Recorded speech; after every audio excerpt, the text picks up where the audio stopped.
Good morning everyone. আজকের সকালটা শুরু হচ্ছে মিদনাপুরে পিসির বাড়িতে। অ্যাকচুয়ালি একটা ইমার্জেন্সি কারণে আমাদের মিদনাপুর আসতে হয়।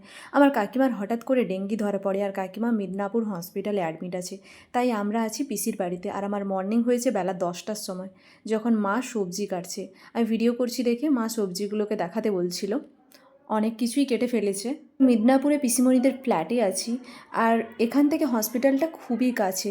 তাই কাকু যাতায়াত করছিল আর খাবার দাবারগুলো পিসিমণির বাড়ি থেকেই দিয়ে দেওয়া হচ্ছিল। এই ফ্ল্যাটে পিসিমণি ব্যাসাবু একা থাকে।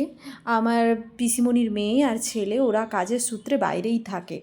পিসিমণির একটু হেলথ ইস্যু আছে, তাই অনেক মেডিসিন ওকে খেতে হয়। আর ব্যাসাবুর মেন ডিউটি হলো সারাদিনে সেই ওষুধগুলো খুঁজে খুঁজে পিসিমণিকে দেওয়া।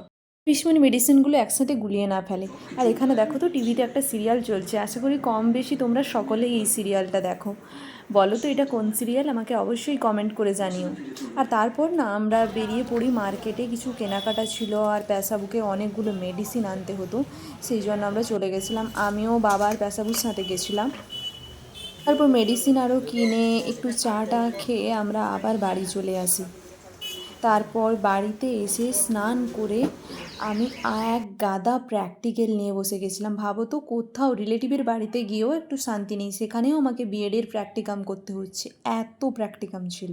হতে পারবো কি না এটা জানি না, কিন্তু এই টিচার হওয়ার আগের জার্নিটা না খুবই ডিফিকাল্ট। বিএডে এত চাপ, আই থিঙ্ক গ্র্যাজুয়েশন মাস্টার্সেও আমার এত চাপ ছিল না। রিলেটিভসের বাড়িতে গিয়েও গাদা গাদা প্র্যাকটিক্যাল নিয়ে বসে থাকতে হয়েছে।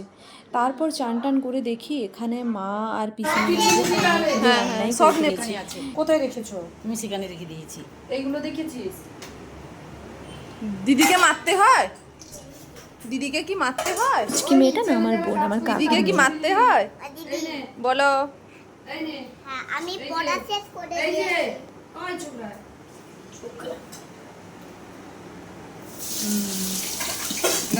और एक सब्जी है इधर, ये वाला देख लिया है? हो गया। হ্যাঁ, কিচেনে যারা রান্না করছে তাদের সুন্দর করে ছবি নেই, এত কষ্ট করে। আমি ব্লগ করি ছোট ছোট। দেখলে মা আর পিসুমণি মিলে অনেকগুলো রান্না করেছে। মাছের ভাজা, বেগুন ভাজা, আলু উচ্ছের ভাজা, চচ্চড়ি আর একটা সবজির ঝোল। আর এখানে মা বোনকে চিকেন কষা খাইয়ে দিচ্ছিল, আমাকেও খাইয়ে দিচ্ছিল। দিদি ভাই চিকেনটা খুব টেস্টি হয়েছে। কালারটা দেখে বুঝতে পারছো চিকেনটা কতটা টেস্টি হয়েছে। সত্যিই খুব সুন্দর হয়েছিল।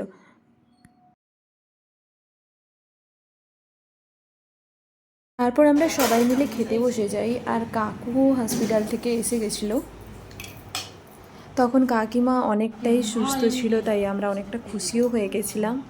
তারপর আমরা খাওয়া দাওয়া শেষ করে রেস্ট করছিলাম, কারণ বিকেলে কাকিমাকে দেখতে যাওয়ার ছিল আমাদের হসপিটালে।